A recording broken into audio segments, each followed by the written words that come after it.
बोल गणपति गणेश महाराज की जय। माघ महतव की जय। माघ मास की जय। ओम नमो भगवते वासुदेवाय। दूसरा अध्याय। राजा के ऐसे वचन सुनकर तपस्वी ने कहा, हे राजन, भगवान सूर्यदेव बहुत शीघ्र उदय होने वाले हैं, इसलिए ये समय हमारे लिए स्नान करने का है, कथा करने का नहीं। सो आप स्नान करके अपने घर को जाइए और अपने गुरु श्री वशिष्ठ जी के इस महत्व को सुनिए। इतना कहकर तपस्वी सरोवर में स्नान करने के लिए चला गया और राजा भी विधि पूर्वक सरोवर में स्नान करके अपने घर को लौट आया और रनबास में जाकर रानी को तपस्वी की सारी बात सुनाई। तब सूत जी ने पूछा, हे गुरुदेव, राजा ने अपने गुरु वशिष्ठ जी से क्या प्रश्न किया और उन्होंने क्या उत्तर दिया, सो हमसे कहिए। तब व्यास जी कहने लगे कि हे सूत, राजा दिलीप ने रात्रि को रनवास में सुख से सोकर प्रातः समय गुरु वशिष्ठ जी के पास जाकर उनके चरण कमलों को छूकर प्रणाम किया और तपस्वी के बताए हुए प्रश्न को अति नम्रता पूर्वक पूछा कि हे गुरुजी, अपने आचार दंड नीति, राज्य धर्म तथा चारों वर्णों के चारों आश्रमों की क्रियाओं का दान और विधान, यज्ञ और उनकी विधि, व्रत व उनकी क्रिया तथा भगवान विष्णु की आराधना विस्तार पूर्वक मुझको सुनाइए।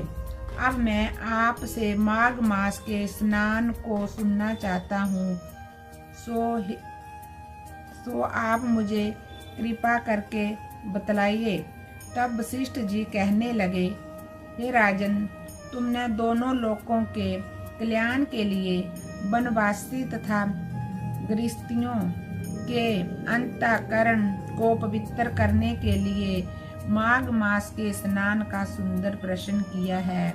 माघ मास में स्नान का फल गो, भूमि, तिल, वस्त्र, स्वर्ण, अन्न, घोड़ा आदि दानों तथा चंद्रायण और ब्रह्मकूर्च आदि व्रतों से भी अधिक फलदाता है।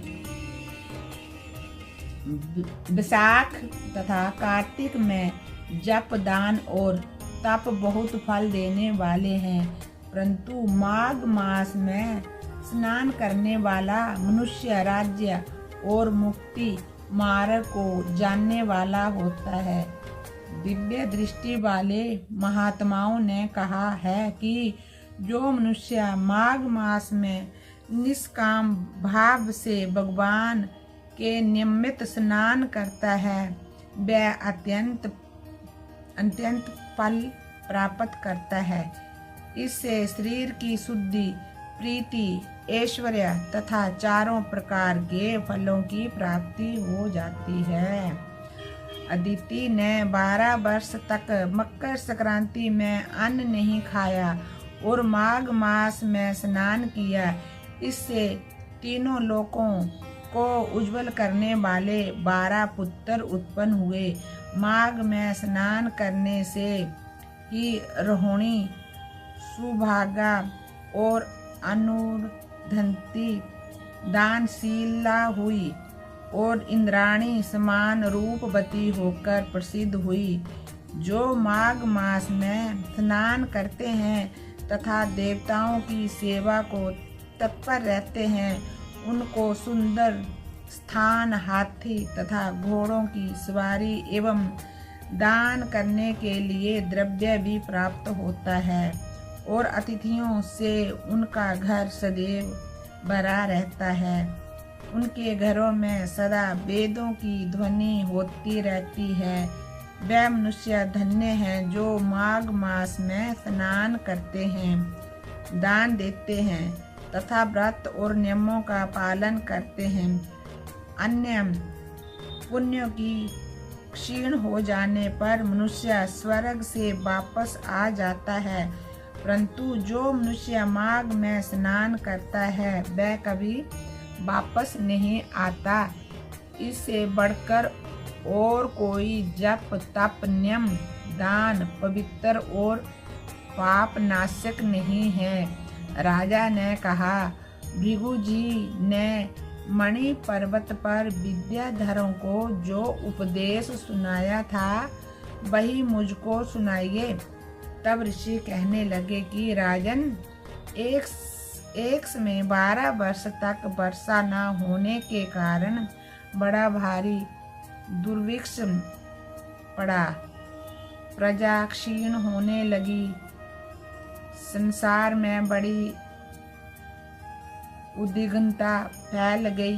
हिमाचल तथा विंध्याचल के मध्य का प्रदेश निर्जन होने के कारण स्वाध्याय जप तप आदि सभी कार्य बंद हो गए। इससे सारा भूमंडल फल फूल अन्न और जलहीन होने से दुखी हो गया। तब विंध्याचल के नीचे बहती हुई रेवा नदी के सुंदर वृक्षों से आच्छादित अपने आश्रम से निकलकर भृगु ऋषि अपने शिष्यों सहित हिमालय पर्वत पर गए। इस पर्वत की चोटी नीली और नीचे का भाग सुनहरी होने के कारण पर्वत पीताम्बरधारी श्री विष्णु भगवान के समान लगता था। पर्वत के बीच का भाग नीला और बीच में कहीं सफेद और कहीं स्फटिक होने के कारण अति शोभा को प्राप्त था। रात्रि के समय वह पर्वत दीपों की तरह चमकती हुई दिव्य औषधियों से पूरित किसी महल की शोभा को प्राप्त होता था। वह पर्वत शिखाओं पर बांसुरी बजाती और सुंदर गीत गाती हुई किन्नरियां तथा केले के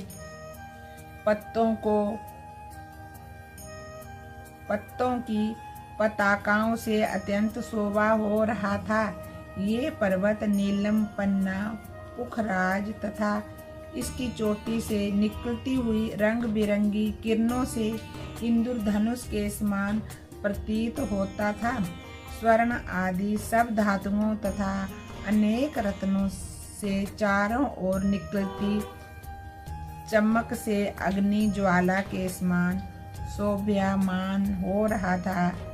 इसकी कंधारों में काम पीड़ित विद्याधरी अपने पतितों के साथ रमण करती है और गुफाओं में ऐसे ऋषि मुनि जिन्होंने संसार के सब क्लेशों को जीत लिया है रात दिन ब्रह्म ध्यान करते हैं और कई एक रुद्राक्ष की माला हाथ में लेकर शिव की आराधना कर रहे हैं। एक ओर से मंदार के पुष्पों की सुगंधित आ रही है। झरनों से स्वच्छ जल सुंदर शब्द करता हुआ बह रहा है। पर्वत के नीचे के भागों में जंगली हाथी अपने बच्चों के साथ खेल रहे हैं। कस्तूरी वाले मृग तथा रंग बिरंगे हिरणों के झुंड इधर उधर भाग रहे हैं। चबरी गोत तथा नाना प्रकार के पशु भी क्रीड़ा कर रहे हैं तथा कबूतर चकोर पपीहा आदि अपनी मनोहर वाणी बोल रहे हैं। ये पर्वत सदा राजहंस तथा मोरों से शोभित हो रहा है। यहाँ पर हमेशा से देवता यज्ञ और अप्सराएं वास करती है। बोलिए विष्णु भगवान की जय। माघ महत्व की जय। दूसरा अध्याय समाप्त। भजवन नारायण नारायण नारायण सत्य नारायण नारायण नारायण लक्ष्मी नारायण नारायण। ओम नमो भगवते वासुदेवाय।